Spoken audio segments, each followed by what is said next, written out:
gabi sa ating lahat mga boss, at sa wakas at natapos din natin yung overhaul nating mga boss at Kia Carens.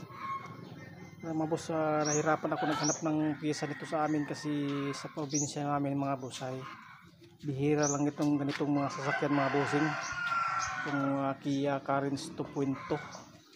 Kaya natagalan ako dito mga boss kasi yung arm dito na available sa sa bayan namin. Ito mga boss, ito yung pinalitan ko kasi yan, apat na yan ay biak,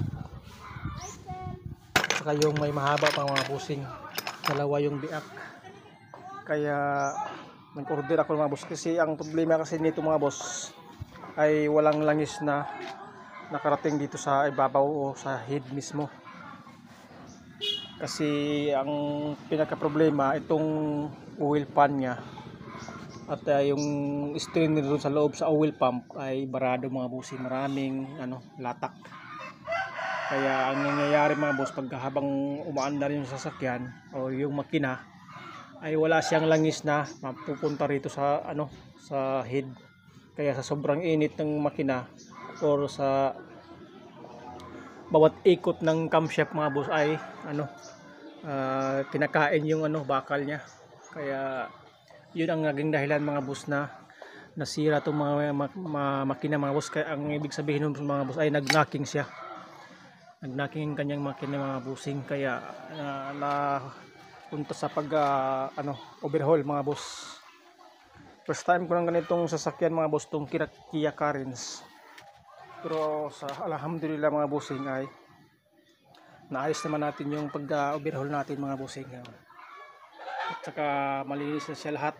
Talagang bago natin ikabit yung sasakyan mga boss or yung makina sa ating mga sasakyan ay linisin mo ng mabuti. At kung mag-overhaul tayo ng makina mga boss, siguraduhin natin na malinis para hindi naman kasi natanggalan natin lahat. Kaya natin na linisan ng mabuti mga bossing.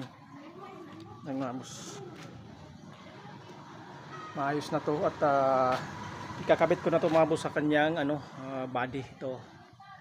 Itong Kia Carens na to 2000 model mga bossing. Matagal-tagal din itong natingga kasi medyo nahirapan yung may-ari kasi dalawang beses kasi itong mga boss na ibaba yung head at hindi pa rin na-solve yung problema, knocking pa rin at saka yung mainit. At ito na mga bossing at siguro bukas ay maisasalpak ko na to sa kanyang body. At nandito na rin yung high pressure pump nya at saka yung turbo mga boss. Ito na yung huling pasilip natin mga boss, in-overhaul nating makina bago natin salpak doon sa kanyang body. Yan mga boss, napakalinis yan. At bago natin pina-check up natin lahat, nalatan ko lahat ng mga hose mga bossing, mga bago na yung hose na yan. Saka itong dati mga bossing kasi yung mga hose niya dito sa tubig ay talagang yupi na. Ayan mga boss, malalambot na itong mga hose na to. Kaya nagpalitan ko na lahat itong mga hoses kasi isa rin to sa mga bahilan mga boss na walang pressure yung makina. Umaandar siya mga boss pero wala siyang pressure na sapat para makapag-create ng oil na umaakyat dito sa cylinder head mga bossing. Yan mga boss, at bago ko yan sa aking kasing ugali, bago ko yan sasalpak doon sa body niya or takpan tong mga takip ng timing cover, iikotin ko muna mga boss yan ng 360 degrees. Ay ganito pa rin ang laging itsura niya, itong timing niya sa crankshaft at saka yung sa camshaft mga boss. Yan, dapat natin ikotin ng 360 degrees. Kung hindi siya magpanama mga boss, naikot na niyo yung 360 degrees ay ibig sabihin mga boss ay may problema kayo sa timing. Although hindi man siya tumatama doon sa barbula, ibig sabihin mga boss ay salang pa rin yung timing. Kaya maging sigurado tayo mga boss at ganito yung timing niya. Ito yan, naka-timing yan. Yan natin, yan. Naka-timing yan at naka-timing rin dito. Tapos ikotin natin ng 360 degrees, kailangan ganito pa rin yung naging timing niya. Yan mga boss. Ikotin natin mga boss. Tapos ikotin na natin to para malalaman na natin talaga. Yan mga boss ay sasalang yung timing niya dito at saka doon. Pag naikot natin yung 360 degrees. Simulan na natin mga boss. Kailangan lang talaga to sa proseso na to mga itong makina mga boss, kasi masikip to doon sa loob. Pag maikabit natin to mga boss, nasalang yung yung timing niya mga boss, ay mahihirapan tayong magtanggal doon. Kaya dito pa lang mga boss ay subukan natin kung nasa tamang timing na ba yung ang ating mga makina boss na ino-overhaul natin mga bossing. Simulan na natin mga boss at ikutin natin ng clockwise. Mga ganitong mga mga boss, mayroon na siyang injector, mayroon na siyang intake at saka exhaust, ay matigas na ito ikot mga boss kasi mayroon na siyang compression na tinatawag. Dapat mayroon siya matigas siya ikutin para ma-sure natin mga boss na maganda ang kanyang compression. Kung hindi siya matigas ikutin mga boss, ibig sabihin siya ay may problema ang kanyang piston or sa loob ng kanyang makina, kasi wala siyang compression or wala siyang tinatawag na exhaust stroke, intake stroke mga boss.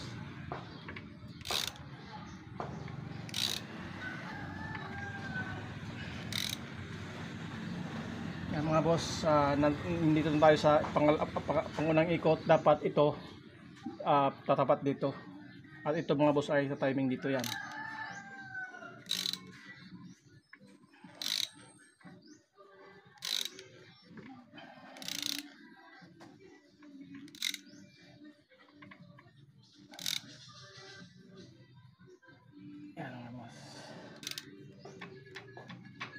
Nandito na tayo sa 360 degrees. Meron din timing dito sa likod niyan mga bossing. Ito yung tapat niya. At makikita naman natin mga boss na nasa tamang timing siya at saka nasa tamang timing dito.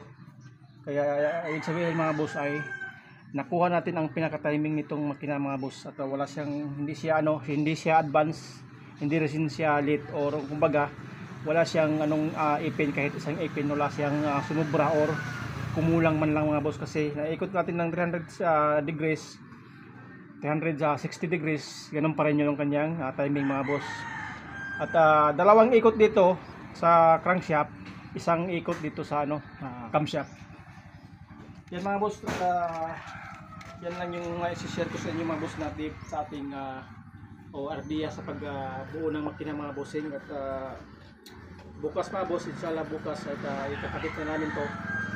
At itakip ko na yung mga plastic cover dito mga boss. Lahat ng mga nakapaligid dito sa kanya, itakip ko na lahat para pag salpak natin doon sa makina ay kunti na lang yung ating idadagdag natin na mga pyesa na dapat ikabit sa kanyang makina mga boss. Thank you sa inyong panonood mga boss, at sana nagustuhan nyo yung tip natin ngayon. At promise mga boss, patuloy pa rin tayong magbibigay ng kaalaman or sa problema ng inyong mga sasakyan mga boss. At thank you very much sa inyong panonood mga boss, at don't be a parts changer.